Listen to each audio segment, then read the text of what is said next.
Guys, ngeri banget ini guys. Negara Meksiko hari ini resmi udah jadi neraka dunia. Kebakaran ada di mana-mana, bahkan 20 negara bagian alias provinsi kalau di Indonesia itu udah berubah jadi medan perang guys. Dari medan tempur, mobil-mobil dibakar, pom bensin di bandara diserang, jalan-jalan pada ditutup paksa guys, diblokir nih jalan-jalan, dan udah ada 73 rakyat sipil yang tewas, mati ditembak guys. Makanya nggak heran kalau militer tuh kemudian dikerahkan, ada puluhan ribu militer yang hari ini udah turun ke jalan-jalan buat menciptakan situasi kondusif. Tapi pertanyaannya ada apa nih dengan ini semua ya? Kok bisa terjadi kebakaran di mana-mana, pembunuhan di mana-mana, brutal sampai tentara turun tangan bawa senjata berat? Memang siapa yang mau dilawan? Jangan-jangan mereka lagi perang-perangan sama Amerika Serikat, tentananya sendiri. Dan kenapa ya Meksiko itu bisa sekacau ini guys? Jangan-jangan ini ada hubungannya juga loh sama Amerika Serikat. So kalau penasaran dengan perang saudara yang terjadi di Meksiko, lu jangan skip video ini, let's check this out. Jadi guys, semua kekacauan ini bermula dengan terbunuhnya bos narkoboy terbesar di Meksiko yang namanya bos kartel El Mencho. Nah, El Mencho ini sedemikian ditakuti loh di dunia narkoboy, bahkan kepala dia aja ada harganya. So Amerika Serikat itu sampai ngeluarin daftar wanted list. Jadi orang-orang yang tahu informasi tentang keberadaan El Mencho itu bakal dikasih hadiah sampai 252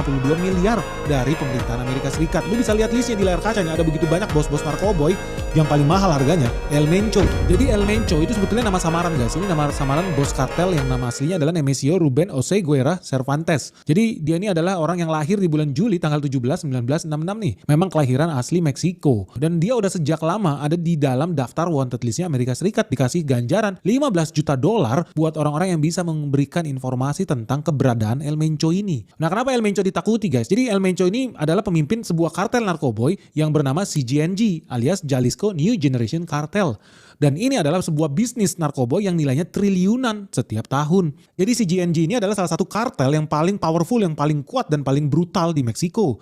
Mereka udah berulang kali loh terlibat dalam bisnis yang berhubungan dengan narkoboy fentanyl dan banyak lagi lah jenis-jenis narkoboy yang diselundupkan di Amerika Serikat maupun seluruh dunia. CGNG ini sebetulnya cuma pecahan guys dari salah satu kartel Sinaloa tahun 2010 yang memang sempat beroperasi juga di Indonesia.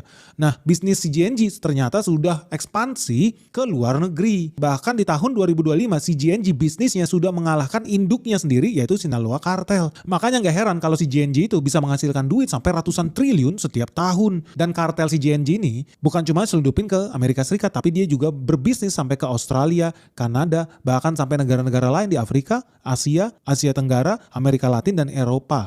Dan begitu besarnya bisnis CGNG, mereka udah seperti perusahaan multinasional, mereka sampai punya pelabuhan sendiri, yaitu pelabuhan Manzanillo yang ada di Colima, Meksiko. Akibatnya mereka bisa bebas nih ekspor impor bahan-bahan kebutuhan kimiawi untuk memproduksi narkoboy.